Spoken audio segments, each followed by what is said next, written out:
Hey folks, and welcome back to episode 2 of TERA. We're starting off with a lovely picture of my Lancer, and you get to see what the character select screen looks like. For the Federation. And moving on, this is one of the... I think it was one of the first many instances where you can pretty much solo it. They give you this extra character. I'm not sure if it's based on class or not, or if it's a healer every time. But when I came in here, it gave me this healer guy to follow me around. Though he does it really slowly if you watch. When I turn around to make sure he's following me, he's just waddling along as if nothing's wrong. I mean, we're in the middle of a dungeon, we're trying to kill some big, monstrous threat to whatever's going on, and he's just waddling around like a clown.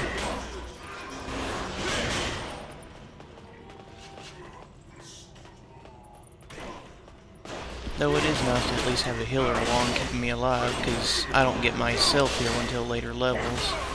Which you pretty much do have to abuse constantly, because I just got off of the game, since it ends tonight anyways. I sort of started to solo a big elite boss monster that was starting to kick my ass.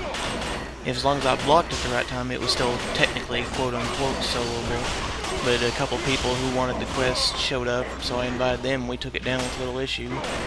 They didn't get credit though, since I started it before they showed up. So I stuck around and killed it again. But I pretty much didn't even need a healer with that self-heal as long as I was good at timing my blocks. So there's a lot of possibilities for soloing in TERA so far.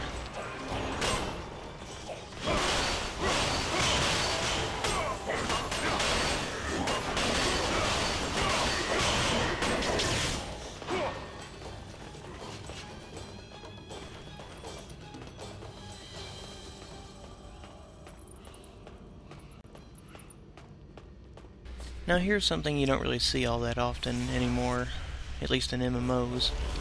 A nice big lead up to the boss battle. Showing him off, him trying to be a badass and like psych me out and shit before the fight. Fade to black and then go kick his ass. Now see, they need more of that in MMOs, because nowadays you just walk in the room and there's the boss. Like that right now. It kind of cheapens the experience, I guess, even with Mr. Waddles back there.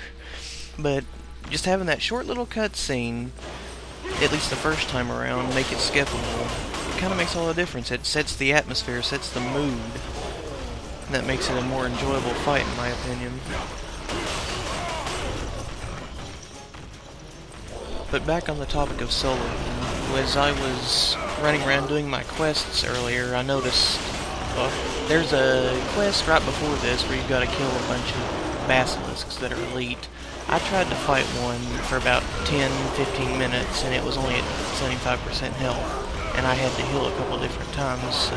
But I'm looking around and there's all these ranged classes just kiting them to death pretty much. They had no issues, they were just circling around, just popping shots off at it, and they had no problem. So it's kind of a... Usually it's the tanks that can take stuff. Like in WoW, when I was a warrior, I just solo stuff to my heart's content, and while other people, even my own alts, would get destroyed by the same mobs.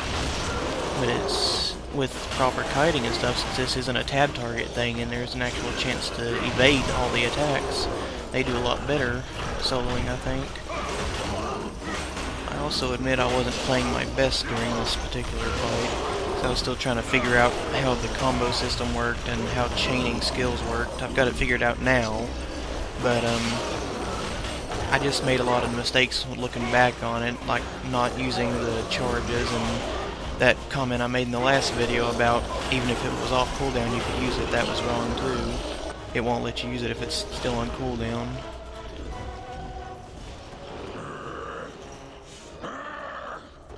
They told me, guard this place until the shield is up. You fought well, but I did it. And soon the demon god Loke will resurrect me. You haven't won at all. I can't be the only one that thought that voice acting was absolutely terrible, can I? I mean, he just kind of read straight through his lines. He didn't put any emotion into it, like I can talk. But it just seemed rushed.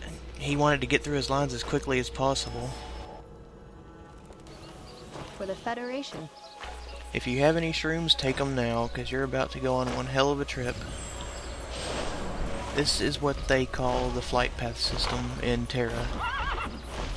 You hop on a Pegasus, you spend about 10 minutes flying around the island, and well, you'll see in a moment once I get to the gate.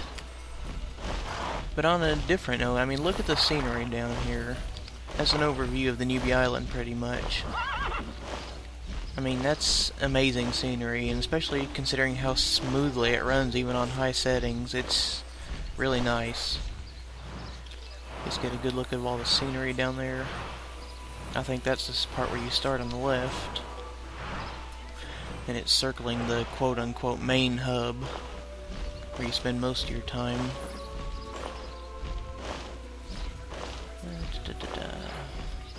I don't really know what to fill in with the rest of this, but it's just beautiful scenery, really. And I mean, you can appreciate a lot of good scenery in games, and they put a lot of thought and detail into this, you can tell. But it does make me curious what those beams of light are in the distance. Brace yourselves for impact, here comes the phase gate.